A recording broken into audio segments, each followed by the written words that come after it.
काही नाही, आपल्याला जस्ट मी सांगणार तेच. अच्छा, हा शो आहे remember me until the winter. माझी पणजीला ऐकायलाच यायचं नाही, सो माझ्या मेमरीज तिच्या बरोबरच्या आहेत त्या आम्ही फक्त साईन लँग्वेज मध्येच बोलतो. हे जे मटेरियल आहे हे बेसिकली R&D केलेलं मटेरियल आहे, त्याच्यावर मी 7 ते 8 वर्षाला काम करतो. आणि इकडे गौरमणी दास या शोचे क्युरेटर. क्या आप लोगों ने शो देखा? हाँ सर. क्या सवाल आहे तुझा? पण ही मुंबईची सर्वात बंद झालेलं शेवटचं मिल डिपार्टमेंट बोलू शकतो. कारण हाय गाईज, आणि आज आम्ही आलो मुंबईला इथे एक्झिबिशन बघायला. पोरी लगेच पोरींनी कॅमेरा बघितला की सुरूच त्यांचं कामाचं राहिलं बाजूला. आणि इथं हे असे मॉडेल लोक नुसतं फोटो काढायला बघा कसं फोटोशूट चाललंय. खूप दिवसांनी व्लॉग करतोय मित्रांनो, तर लाईक शेअर कमेंट आणि सबस्क्राईब करा. पडदे कोणीतरी वाळत घातलेले आहे. त्याला रंग लागले, त्याला रंग लागले. खाली बघू शकता. क्लास के टॉप मॉडल में से एक. वीडियो चालू केला इसके. हे गाइस, हो चालू आहे. हाय. अब अमल सर हमें बताएंगे इंफॉर्मेशन इसकी थोड़ी बहुत, 1-2 लाइन. ये पुरानी मिल है, मुंबई की पहचान. गिरनी कहते हैं मराठी में इसे, और गिरनी कामगार जो आज तक हर एक प्रकार से डूब गए हैं. अन्याय हो गया है बेचारों पर, तो वो पहले यहाँ पर काम करते थे. ये उनकी जगह है. भाई गाड़ी के अंदर चली जाएगी.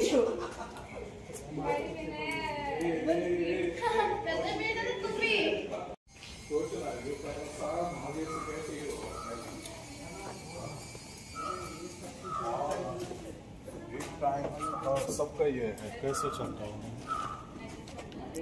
बॉबिन. हे बघ धागे इथे इथे इथे बारीक सुते बनते.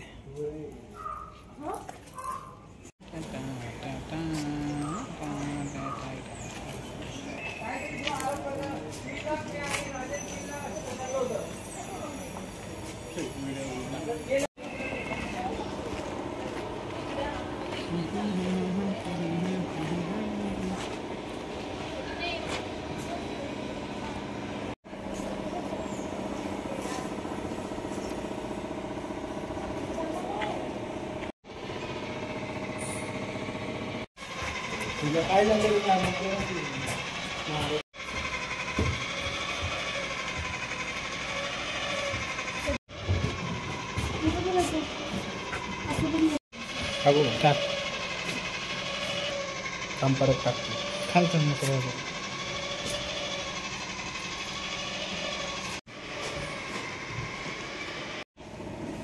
आणि आता मी इथं पोचलोय बघा, आर्ट गॅलरी.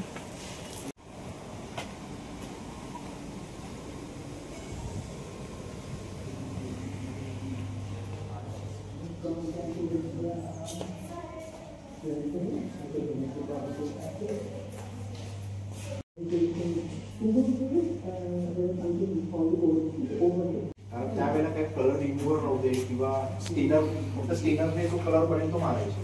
म्हणून याच्यामध्ये मी ते वेगवेगळे थोडेसे कलर्स आजूबाजूचे घेतले. आणि आता मिल बंद झाल्यामुळे काय झालं, सर्व रस्ट होत आहे, मग ते मी ऑक्सिडाइज केलं.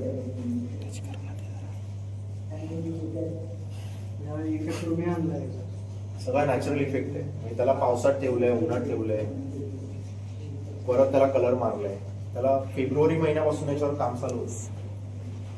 मला बेसिकली ते नॅचरल ऑक्सिडाइज झाल्यावरती हे जे कलर येतात ना वॉटर कलर सारखे ते हवे होते. कारण मी ॲब्स्ट्रॅक्ट पेंटिंग जे करतो ते या स्टाईलमध्ये करतो. आपण फास्ट रिझल्ट घेऊ शकतो ऍसिडने, पण तो तुला कळतो की हा आता घेतलाय म्हणून तो असा तुला इफेक्ट नाही. हा, माझी पणजीला ऐकायलाच यायचं नाही, सो माझ्या मेमरीज तिच्या बरोबरच्या आहेत त्या आम्ही फक्त साईन लँग्वेज मध्येच बोलतो तिच्याशी. तर तिकडे खूप मशीनचा आवाज असायचा तिकडे, म्हणजे तो आपण विचारच नाही करू शकत. आणि प्लस या मिलमध्ये असं होतं की त्या डिपार्टमेंटमध्ये सगळ्या लेडी काम करायच्या ना, तर त्यांची मुलं जी असतील ना छोटी, त्यांच्यासाठी पण प्ले झोन होता त्यावेळेला. आणि ही मुंबईतली सर्वात पहिली मिल 186 इयर्स झाली. 1839ला ईस्ट इंडिया कंपनीने चालू केली. आणि सर्वात शेवटला बंद झालेली पण हीच, आता 25 ऑगस्ट 2025ला. नाव काय आहे? नाव the great eastern. The great eastern.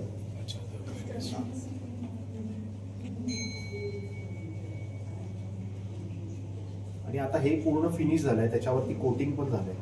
So हे एक्सटिरियर मध्ये जरी ठेवलं तरी हे असंच राहणार. ते आता परत नाही तसं ऑक्सिडाइज होऊ शकत. असं वाटतंय की ते मिल मधला पत्रा कट करून तसंच वाटलं. तो पूर्ण प्लेन पत्रा घेऊनच काम केलं. आणि हा माझा मेटलवरचा फर्स्ट अटेम्प्ट होता. आतापर्यंत फक्त पेपर आणि कॅनव्हासवरतीच काम केलं. हो, ते पण ते 2-3 महिने लागले शोधायला. कारण हे नाही मिळत आता. हे जे आहे ना ते आता फायबरचे मिळतात. हे नाहीच मिळत. ते मिळालं एक त्यावेळेला. आणि त्या क्लासरूम मध्ये पण अशीच काम आहेत माझी.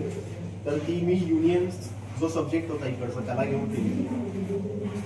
युनियनचा प्रभाव होता. हा, मिलच्याच टॉपिक वरती काम केलं. कारण तो कन्सेप्टच होता ना, तुमच्या इकडे मेमरी काय आहे त्या तुम्ही सांगा. मग माझं जी पेंटिंगची स्टाईल आहे ती मी तिकडे यूज केली, जशी कलर्स मध्ये आपण करतो. पण त्याला जोड जी दिली आहे ती बेसिकली युनियन झेंडे असायचे, लोगो असायचा, तर ती त्याला जोड दिली तिकडच्या कामात. म्हणजे एंड ऑफ द डे सगळंच रस झालंय, बंदच पडले ना मी. पण व्हॉइस होता तो कधी पोचलाच नाही. जो कामगारांचा व्हॉइस होता की त्यांना स्ट्राईक हवं होतं युनियन्सला, आणि त्यामुळे ती 1982ला सगळं बंद झालं. काही मोजक्या मिल होते त्यांचे डिपार्टमेंट चालू राहिले थोडे थोडे, पण बऱ्यापैकी सगळे बंद झाले. मिलमध्ये टाईम व्हायची ना, तर एका ठिकाणी ते असं पाणी बाहेर येतं त्या सगळ्या मशीन्समध्ये. तर तो जो रिझल्ट येतो ना पतीनाचा तो असा असतो. तर तो त्याने फॅक्टरीमधला दाखवतो, त्याला आपण उगम म्हणतो. तर तो याचा सब्जेक्ट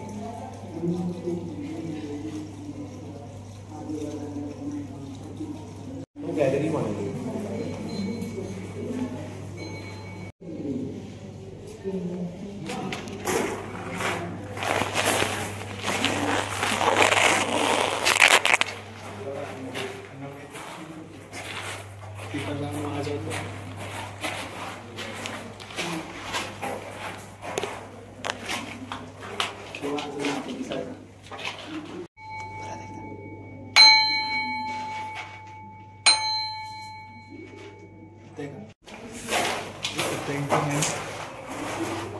इथल्या वॉलला दर्शवतात.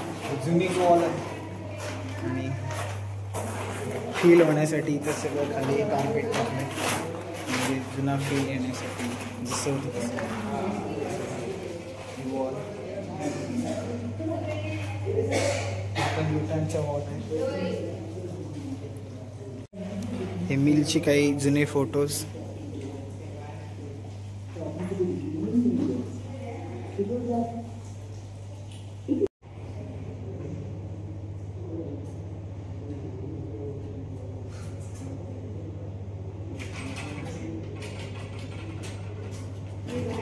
इथं तांब्याची आणि पितीची भांडी ठेवून इन्स्टॉलेशन केलं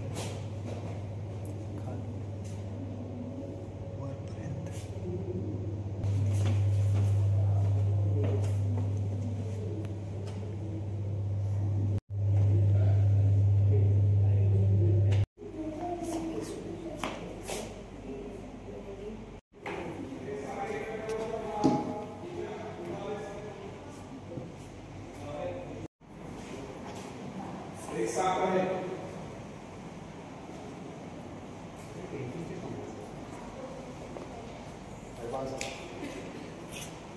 फोटोग्राफी करतात, तर तो कॅमेरा आहे, त्यांचं घर आहे, किचन आहे, आणि या सगळ्या त्यांच्या रोजच्या वापरातल्या वस्तू आहेत. बेला मारडिया म्हणून आर्टिस्ट आहेत आणि त्यांची ही सगळी कामं सिरॅमिकमध्ये केलेली आहेत सगळी कामं. त्याचा एक साऊंड बघा असा आहे, खाली ठेवलं साऊंड पण येतो, म्हणजे त्याच प्लेटवरती ठेवून बघा. रश्मी सो तिने म्युरल दाखवलं आहे सिरॅमिकमध्ये कशा प्रकारे.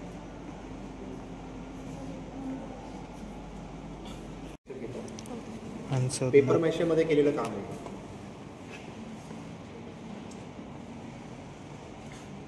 ते बरंचसं एक्सपेरिमेंट करत असतात. त्याच्यामध्ये सिमेंट असेल किंवा लाल माती असेल ती टाकली की त्याचे कलर्स बदलतात. त्याप्रमाणे एक मीडिया म्हणून तुम्ही वेगळं बघू शकता पेपर मॅशेला. Destroy city.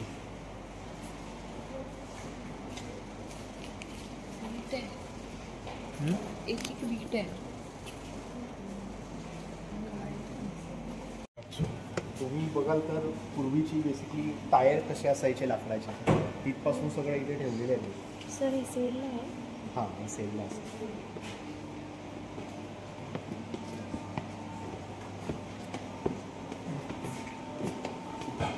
त्या लाकडामध्ये कसा कोरलाय बघ.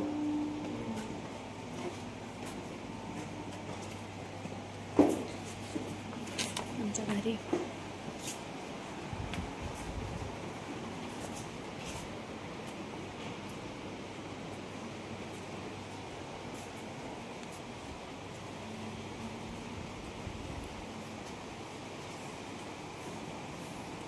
टायर बद्दल बोलत होतो ना मी, ते जे पूर्वी टायर होते म्हणजे आपण जशी बैलगाडी कशी म्हणतो तशी.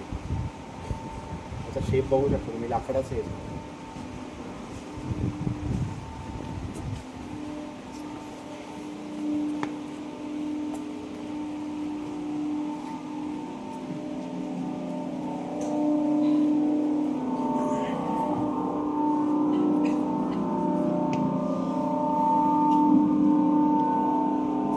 कलर केला जायचा तर ती प्रोसिजर या बाजूला व्हायची ना. बनसरी चावडा म्हणून आहे, अगेन सेल्फ टॉट आर्टिस्ट, तिने हे इन्स्टॉलेशन केलं इकडे. तर तिच्या पेंटिंगमध्ये असे ब्लॅक कलर्सने ती काम करते, तेच तिने कंटिन्यू केलं इकडे.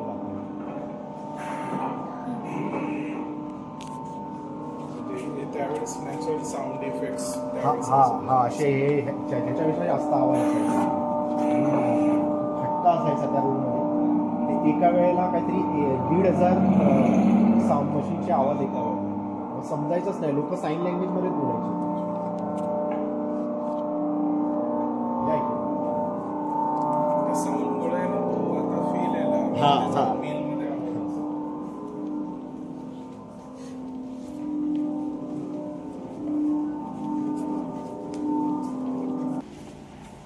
मी तुम्हाला म्हणालो ना, साऊथ मुंबईमध्ये बाणगंगा सोडला तर हाच तलाव आहे. अर्धा तलाव आहे ना जवळजवळ झाडांनी कव्हर होता. आता त्याला पूर्ण कटिंग करून टाकलं. 2 ते 3 किंगफिशर होते इकडे. हा इथे पण हे सर्व कट केलं ना, म्हणजे ती समोरची बिल्डिंग दिसायचीच नाही, काहीच दिसायचं नाही, पूर्ण गर्द होतं. तो काहीतरी पान कावळा बोलतात ना, इकडे आहे ना, तर ब्लॅक कलरचा जस्ट आता खाली गेला, येईल बाहेर आता. तो पण एक रेअर आहे पक्षी.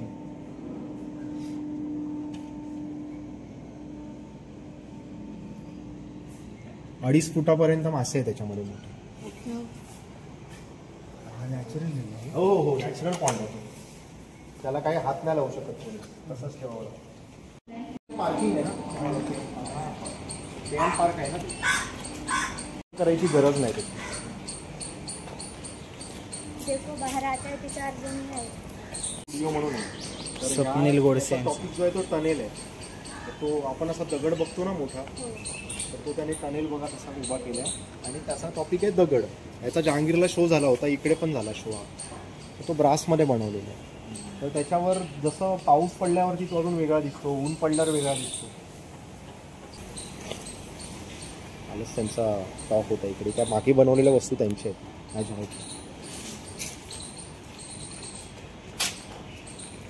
तुम्ही बघू शकता त्या मिलमध्ये सगळे आहे का त्यांना आपण. This is a machine part. Usually we work on sculptures in public space. On monuments. Okay.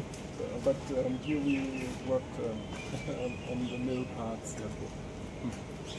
Germany, from Berlin. Because there's a feeling that the monuments you see in public space are fallen out of time. Okay. If you, some of them, yeah. specific ones. that talk about a different era, or they represent also sometimes war times or things we don't know. And there's always two sides. You know, they're often erected by the winning side, the people in power, and then there's the other side of the left behind ones, or oppressed or something, and that's their history is not so much shown.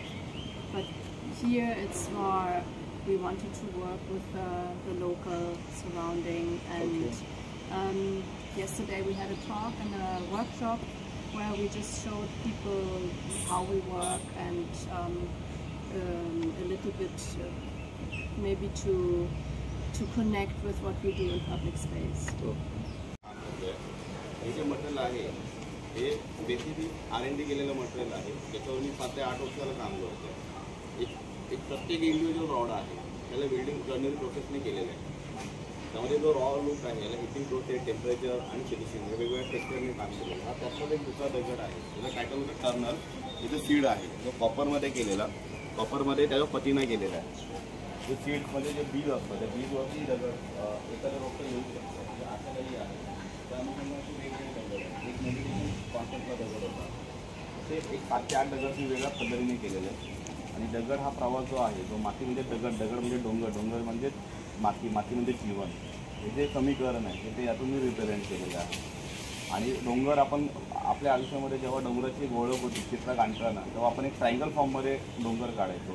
तो basic innocent form तो मी ते represent केलेला आहे. मग तोच दगड मला प्रत्येक ठिकाणी जेव्हा मी पाहतो प्रवासामध्ये तो मला वेगवेगळा दिसतो, आणि तो प्रवास मी इथे रिप्रेझेंट केलेला आहे. काही प्रश्न सुद्धा विचारू शकता. थोडं डिस्ट्रीब्यूट करा झेरॉक्स काढून तुम्ही. हां चालेल, एकच दिला तरी चालेल. राहुल कांबळे म्हणून आर्टिस्ट आहे, सिरामिक जेजेलाच होता, तर त्याने हे केलेलं काम आहे. तर हा कामाचा कन्सेप्ट जो आहे बेसिकली की आपण एखादं झाड लावतो आणि जर सूर्यप्रकाश एकाच बाजूने त्याला मिळाला तर झाड काय करतं, त्याच बाजूला वाढतं, बरोबर आहे. पण ज्या वेळेला ते एखाद्या ओपन प्लेसवरती असतं तेव्हा ते 3 डायमेन्शन वाढतं, कारण सूर्य पूर्ण गोल फिरत असतो त्याप्रमाणे. तर ते 3 डायमेन्शन जी येतं ना झाडाला, तर त्याने असं दाखवले ते लाईटमुळेच येतं. जर लाईट नसेल तर ते झाड एका बाजूलाच वाढणार ना. त्याप्रमाणे त्याने दाखवले की ह्युमन बिंग जे आहेत ना, आपण आपल्या सराउंडिंग जसं असतं ना तसं आपण 3 डायमेन्शन ते बनत जातो. म्हणजे फक्त शरीर नाही तर आपले विचार. तर त्यासाठी म्हणून त्यांनी त्याच्यामध्ये झाडाचे हे दाखवले आहेत. आतमध्ये लाईट असते संध्याकाळी, ओके, आणि हे इनकम्प्लीट दाखवले. म्हणजे सगळ्याच गोष्टी पूर्ण नाही झाल्या. आपण आजही शिकतोय ना नवीन गोष्टी काहीतरी, तर ते 3 डायमेन्शन बनत चालतं. असं हे इन्स्टॉलेशन आहे सिरामिक.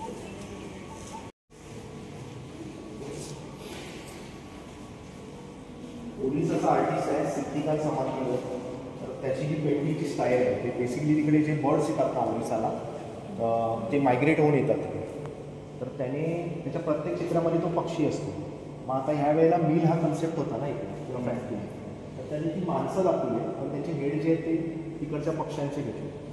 आपण दरवेळेला म्हणतो ना की माझी स्टाईल पूर्णपणे चेंज होईल, तर तुमच्या कामामधली एक गोष्ट घेऊन तुम्ही अजून काही ना काहीतरी एक्सपेरिमेंट करू शकता.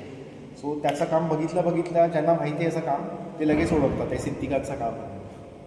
तर त्याने ते वर्कर्सबद्दलचं सर्व इकडे दाखवलेले आहे. आणि हे फर्स्ट टाइम त्यांनी असे छोटे छोटे स्कल्पचर बनवले. तुम्हाला ग्रेवालं काम दाखवलं, पेपर मॅचेस आहे. हां, हे जे 7 शेप्स आहेत ना, याच्यापासून टोटल 650 शेप्स बनतात. ABCD बनते, AIE बनते, ह्युमनचे वेगवेगळे फॉर्म म्हणतात, ॲनिमलचे फॉर्म म्हणतात. आता हे मेटलमध्ये केलेलं आहे. आम्ही दर 2 ते 3 दिवसांनी याला चेंजेस करत असतो, त्याचे जे शेप्स आहेत.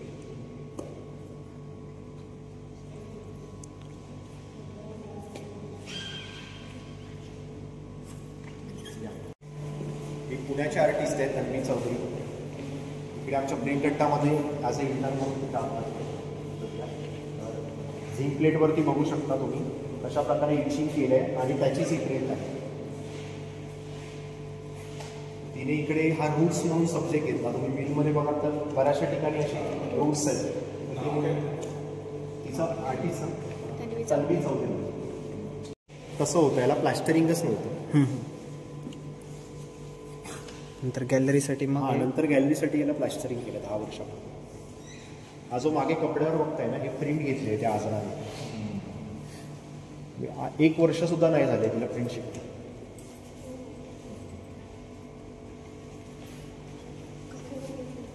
कपड्यावर.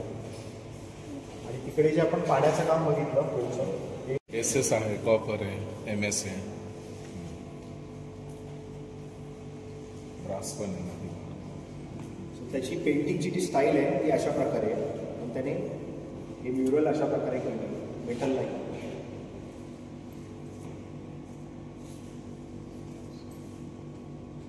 आता आपण ज्यांना भेटलो ना, स्वप्नील गोडसे, त्यांच्या स्टुडिओवरती ही मेटलची कामं होती.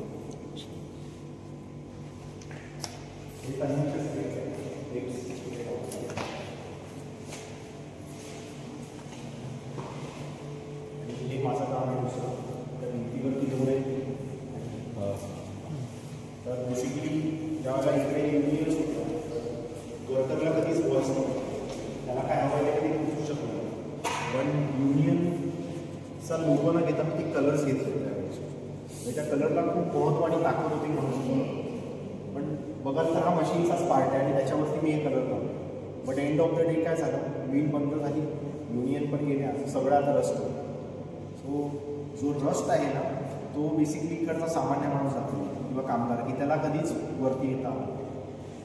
आणि माझा जो टॉपिक आहे अ लिगसी ऑफ कलर, तर मी म्हणालो त्याप्रमाणे म्हणजे पणजी या मिलमध्ये काम करायचे. तर घरामध्ये एखादं लोखंडी कपाट ज्यावेळेला ट्रान्सपोर्टेशनच्या वेळेला ना त्याच्यात कलर निघायचा ना, तर मग मी तो विचारायचो की हा रंग कुठून आला. मग ते म्हणायचे हा 40 वर्षापूर्वी मारलेला रंग. सो बेसिकली ते मला दाखवायचं होतं. लेयर्समधनं किती जनरेशनने इकडे काम केलं, 3 ते 4 पिढ्याने काम केलेलं आहे. माझी पेंटिंगची स्टाईल अशी आहे कॅनव्हासवरती. तर मी हे मेटलवरती केलं.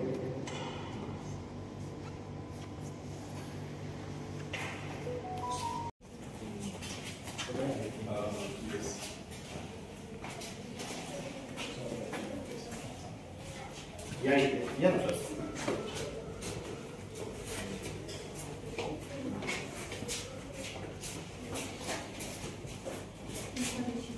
सगळ्यांनी या इकडे, सगळ्यांनी या इकडे. हा मिलचा गेट आहे. जो मिलचा गेटची दयनीय अवस्था झाली, तशी गिरणी कामगारांची पण अवस्था झालेली. त्यावेळी संप झाला आणि आपला भारत देश हा संविधानावर चालतो, म्हणून हे संविधानाचे अर्थचक्र दाखवले, जे पूर्वीच्या मिलच्या गेटवर मेजर टाईप असायचे. त्यातली जी अवस्था आहे, त्यातले काही गिरणी कामगार आहेत, ते एकदम अवनीय अवस्थेमध्ये गेले की त्यातून ते मरण पावलेले आहेत. पण ते अजून पण आज त्या जागेवरती गिरट्या मारतात. आशादायी आहे, त्यांची फॅमिली आशादायी आहे की आम्हाला कधी ना कधी न्याय मिळेल, म्हणून आज अवस्थेत थोडंसं उदार दाखवलेलं आहे. हे कावळे जे आज चर्चा करतात, आपल्याला कॅम्पसमध्ये असे खूप सारे कावळे बघायला भेटतात. पण पॉलिटिकली लोक आज पण त्या संविधानावर शीट करतात, म्हणजे आज पण त्यांना गिरणी कामगारांना न्याय मिळालेला नाहीये. हा माझा डायरेक्ट मेसेज आहे, तो या कामातून रिप्रेझेंट केलेला आहे. खिळे हे जे पेनफुल अवस्था आहे, जे गिरणी कामगारांचे, आणि युनियन होती म्हणून रेड कलर यूज केलेला आहे. आणि ह्या खेळांमध्ये युनियनमध्ये पण काही ठिकाणी मतभेद असायचे, ते मतभेद म्हणून space, negative space, positive space, त्या याने कंपोजिशन केलेलं आहे. आणि मिल जेव्हा सुटायची त्यावेळी शाळेतली मुलं कशी एका रांगेत उभे असतात, त्यांनी चेकिंग केलेले असायचे, ते सगळे गिरणी कामगार तिथे उभे असायचे, म्हणून त्या फ्लोमध्ये ते खिळे दाखवलेले आहेत. आणि हा सर्व एक्सपिरियन्स जो गिरणी कामगारांचा आहे तो इथे दाखवण्याचा प्रयत्न केलेला आहे, जी त्यांची अवस्था आहे. जे हे काम मी सुंदर त्या पद्धतीने दाखवू शकतो. याच्यावर जो रिझल्ट आहे तो पतीना आहे. जो रॉ लुक आहे, आज ॲस्थेटिकली लोक याला ॲप्रिशिएट नाही करत, कारण हे थोडंसं वेगळं दिसतंय, कारण लोकांना सुंदर आणि छान बघायची सवय आहे. पण मी ती अवस्थाच्या पलीकडे जाऊन मी अवस्था मांडण्याचा प्रयत्न केला, जी त्यांची ॲक्च्युअल अवस्था आहे. काही प्रश्न असतील तर विचार. इकडे संदीप बोंबोडेचं काम आहे. पुढे गेला या ना, पुढे बघा ना. गिरणी कामगारांची पूर्वी घरं लहान असायची, कारण चाळीमध्ये घरं असायची. चाळीमधल्या घरांमध्ये कौलारू घरं जास्त प्रमाणात असायचं. तसं मिलमध्ये पण कौलारूचं प्रमाण जे आहे ते जास्त होतं. तर त्या कौलांनी खूप सारं कल्चर बघितलेलं आहे, एक जनरेशन टू दुसऱ्या जनरेशनपर्यंत पोहोचलेलं आहे. तर तो अनुभव त्याने इथे रिप्रेझेंट केला आहे. त्याच्यामध्ये जे कौलांवर जी डस्ट होती ते टेक्स्चर्स होते, जे काही त्या काळानुरूप ज्या गोष्टी केल्या गेलेल्या आहेत लिकेज होऊ नये म्हणून, त्या कौलांवर तसंच ठेवलेलं आहे. आणि ती कौलं इथे घराच्या फॉर्ममध्ये आणि तोच फॉर्म मिलमध्ये सुद्धा दिसतो प्रत्येक ठिकाणी, म्हणून त्यांनी तो इथे दाखवलेला आहे. आणि तर असं मूळ येऊन त्यांनी दार तोडलं पूर्ण, पण आम्ही ते मूळ नाही कापलं, नाही हे केलं, दार ऍडजस्ट केलं आम्ही. तसंच ठेवलेलं आहे.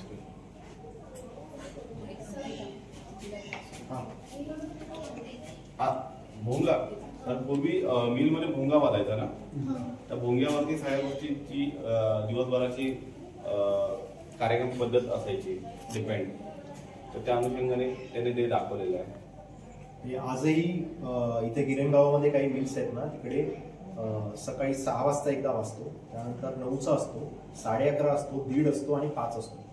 तर आम्ही ह्याच एरियामध्ये लहानाचे मोठे झालो, तर आम्ही कधी घड्याळ नाही घातलेलो, तर त्या भोंग्यावरती कळायचं आम्हाला की संध्याकाळी 5:30 वाजले, हा 5:30चा भोंगा झाला. तो आजही होतो, फक्त काय आहे की आता गाड्यांचा एवढा आवाज असतो ना, तो थोडा जरा कमी ऐकायला, भोंग्याचा आवाज पण कमी ठेवलेला आहे.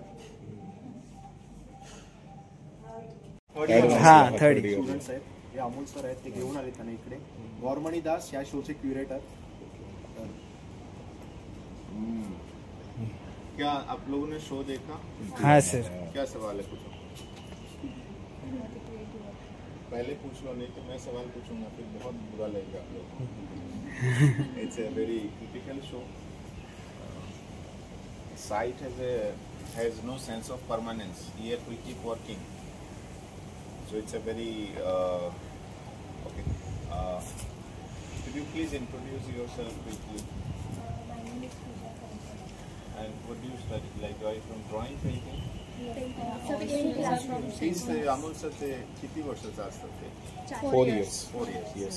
What are you sort of now in your third year? Third year. It's towards the painting. What do you do? All of you do painting? Yes. Yes. All right.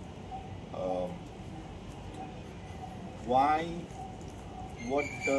do you guys do art or something? I'm sure you are familiar with that. The painting learning do not have an illustrated career like a job or to go somewhere to apply for something.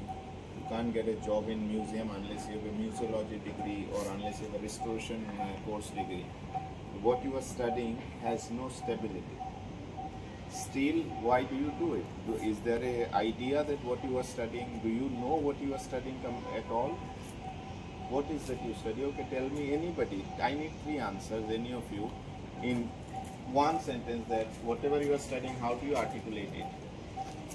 Any 3 answer, anybody, it's okay. I don't even, it can be answered in Marathi. तुम्हाला मराठीत द्यायचे, हिंदीत द्यायचे, काय गुजरातीत पण देऊ शकतात, तामिळमध्ये कोणाला बोलायचं बोलू शकतात, सगळा प्रॉब्लेम नाही.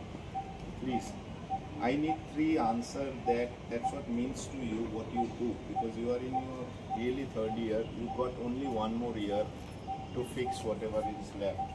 So what is it?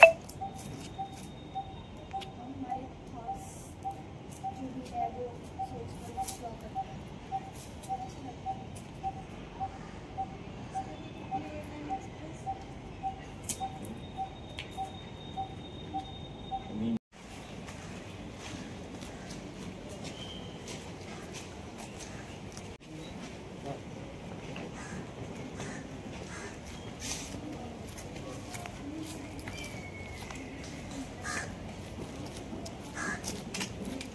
Sir ते टाइमवर वाचणारे भोंगे रिप्रेझेंट करण्यासाठी. हा.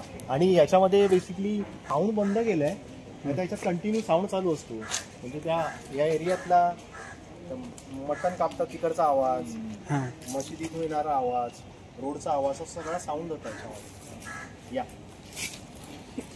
हा आहे प्रिंट अड्डा स्टुडिओ. प्रिंट अड्डा. अभिनव कला महाविद्यालयाचे वर्कशॉप्स होणारे असतात. आताच एक रिसेंटली 2 दिवसापूर्वी संपला ना आपला वर्कशॉप. एक जस्ट मागच्याच आठवड्यात कंटिन्यू 2 वर्कशॉप होते. एक एचिंगचा वर्कशॉप होता, एक वुडकटचा वर्कशॉप. या ते बघू शकता, हे सर्व प्रिंट स्टुडिओ बनवले.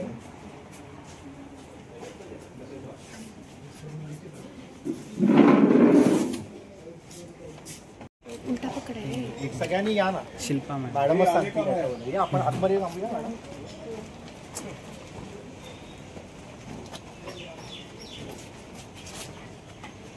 आला सगळे. हा, हे सगळं मॅडमनी केलेलं इन्स्टॉलेशन आहे या शो साठी. बोला तुम्ही. या वर्कचे टायटल आहे the veins of the Venice city, the thread binds and the loom speaks. तर आपण धागा हा एक वेसल आहे आणि तो लेबर जो श्रमला दाखवतो. इथे जे लेबर्स आहे त्याने हा जो धागा बनवला आहे ते असंच बनत आहे, म्हणजे त्याच्या मागे त्यांची मेहनत आहे आणि ते त्याच्याने त्यांचे इमोशन्स जुळलेले असतात आणि धागा सगळ्यांना तो जोडतो. जेव्हा मला इथे हा स्पेस दिली तेव्हा मिल, प्रिंट मेकिंग आणि सिरामिक हा सगळ्यांना त्यांना जोडून मला ते विचार करायचा होता. तर म्हटलं ठीक आहे, धागाच हा एक वेसल आहे की हा सगळ्यांना तो जोडतो ना. इथे येणारा प्रत्येक कलाकार किंवा राहगीर यानी की इथे येणारा जाणारा माणसाला आणि मजदूर ह्या सगळ्यांना हा धागा जोडतो. आणि हा झाड असं आहे की त्याने हे सगळं बघितलेलं आहे, तो सगळ्यांना आश्रय पण देतो. म्हणजे इथे जे कोणी येतं जातं कलाकार या सगळ्यांना आश्रय देणारा हा झाड आहे, तो एक साक्षीदार आहे. तर त्याला घेऊन ॲज अ मेटाफॉर म्हणून त्याला घेऊन मी इथे हा काम केलेलं आहे. आणि इथे प्रिंट मेकिंगला पण दाखवायचं होतं, तर म्हणून मी पान आहे तर पानावर वुडकट्स प्रिंट केले. तर तुम्ही बघू शकता हा वुडकट प्रिंट्स ह्याच्यावर केलेले आहे. त्या ते झाड मला मराठी एवढं चांगलं येत नाही, मी प्रयत्न करते तुम्हाला सांगायचं. मॅडम बोला ना हिंदी मध्ये. ये पेड़ को मैंने धागे इंस्टॉलेशन को यहाँ पे किया है. तो बेसिकली मैं यहाँ पे लेबर, श्रम और टाइम और हिस्ट्री को यहाँ दिखाने की कोशिश करती हूँ क्योंकि ये ऐसा है कि इंस्टॉलेशन में सब कुछ चला जाएगा ना, सब आर्ट वर्क निकल जाएगा, पर ये ऐसे ही रहेगा, समय के साथ ये डिके हो जाएगा. Yes. कोणाला काही प्रश्न आहेत मॅडमला विचारायचे आपल्याला?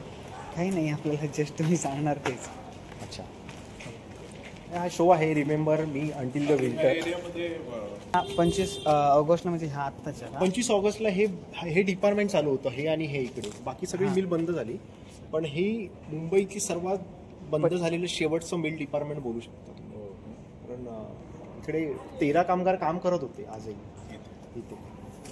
तर अशी स्पेस आहे. आता हे सगळं जाणार, त्यासाठी हे ओपन केलं आहे ना. तर एवढ्या दिवसात कधी आपल्याला आतमध्ये जाता यायचं नाही, तर आता तुम्ही आतमध्ये जाऊन बघू शकता मिल कशी आहे. या ना बघूया आपण आतमध्ये. सगळे आले का?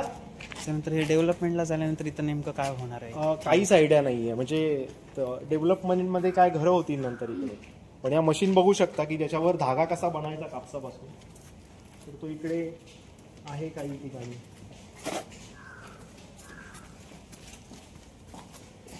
तर आता आपण हा बघा, हा तिथली पण चालू करा ना. इकडे तुम्ही बघू शकता बघा, असा धागा बनायचा याच्यापासून एवढा. आणि जे मिल वर्कर होते ना, हा जर कधी तुटला तर त्यांना एक विशिष्ट नॉट होती, ती त्यांना मारता यायची. आणि ती नॉट मारल्यावरती तो जॉईंट दिसायचा सुद्धा नाही, तर ते एक स्किल होतं त्यांच्याकडे. त्यामुळे ह्या मशीनवरती जर जे काही 2-4 जण असतील त्यांचं लक्ष तिथेच असायचं की तुटला तर लगेच तो जॉईंट मारा म्हणून. अशा ह्या रील पासून हा एकदम पातळ धागा बनवून ह्याच्यामध्ये यायचा. सो ह्या अशा मशीन्स तुम्हाला कुठेच बघायला मिळणार नाही. हा मुंबईतल्या शेवटचा तुम्ही म्हणू शकता तुम्हाला मशीन फॅक्चरमध्ये फोटोग्राफी करायला मिळते.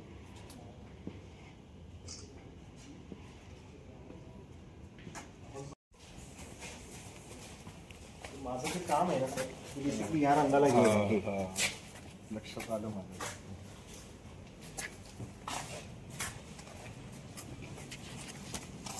हा बघा, हा रील असा असतो. हा कापसापासून हा बनला आणि याच्यापासून अजून एक पातळ धागा बनतो नंतर.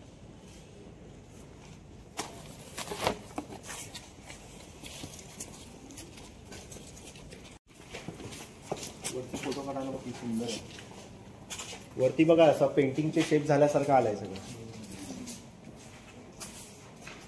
ही जे तुम्हाला ड्रम्स दिसत आहेत ना, याच्यामध्ये कापूस भरला जायचा आणि मग तो ह्या स्पिनरला लावून त्याच्यातून मग तो रोल बनायचा. तर स्टेप बाय स्टेप या सगळ्या गोष्टी इकडे या बघू शकता. म्हणजे तो इकडनंच घेतलेला एक तो थॉट प्रोसेस आहे.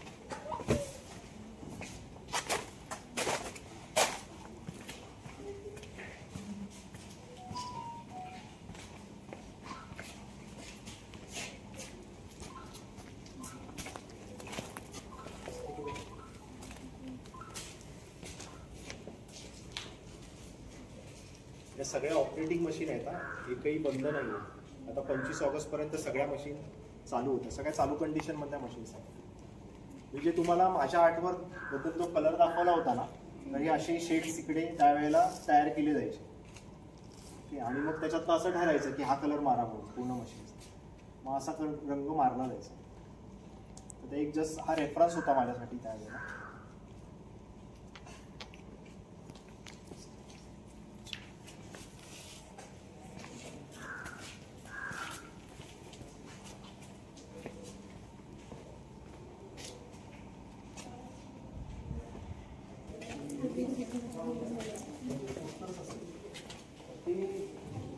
एक पोस्टर एवढंच असायचं, ती मोठी वॉल पूर्ण भरून टाकायची. सेम पूर्वी ते जसं पिक्चरचे पोस्टर बाजूबाजूला लावून ती वॉल भरायचे बाहेरची, तसं युनियनचे पोस्टर.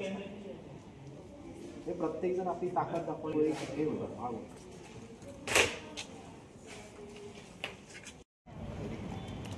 आणि काही कराल तर पाठवा नक्की, आवडेल बघा. माझा इन्स्टा कार्ड कोणाला दिलं, मी तुला दिलं ना, तुमच्याकडे इन्स्टा स्कॅन पण आहे आणि माझा नंबर पण आहे, तर पाठवा. आणि आम्हाला इथं मिलिंद सरांनी भरपूर अशी माहिती दिलेली आहे. आणि ही गॅलरी आहे ती हे हार्डली 2 महिन्यांसाठी फक्त आहे आणि यानंतर एक लास्ट एक्झिबिशन होणार आहे फोटोग्राफीचं. पण त्यानंतर आता ही डेव्हलपमेंटला जागा जाईल. म्हणजे आमचं नशीब की आम्ही इथं येऊन शेवटच्या घटिका ते घेत होती गॅलरी, तर आलो आहे आम्ही. आणि ह्याच 25 ऑगस्टला ती बंद झाली मिल. चालेल, हा लॉग आपण इथंच संपूया. त्यानंतर व्हिडिओ कसा वाटला, माहिती कशी वाटली कमेंट करून नक्की सांगा. जर कोणाला काय अजून माहिती असेल तर कमेंटमध्ये नक्की तुम्ही सांगा.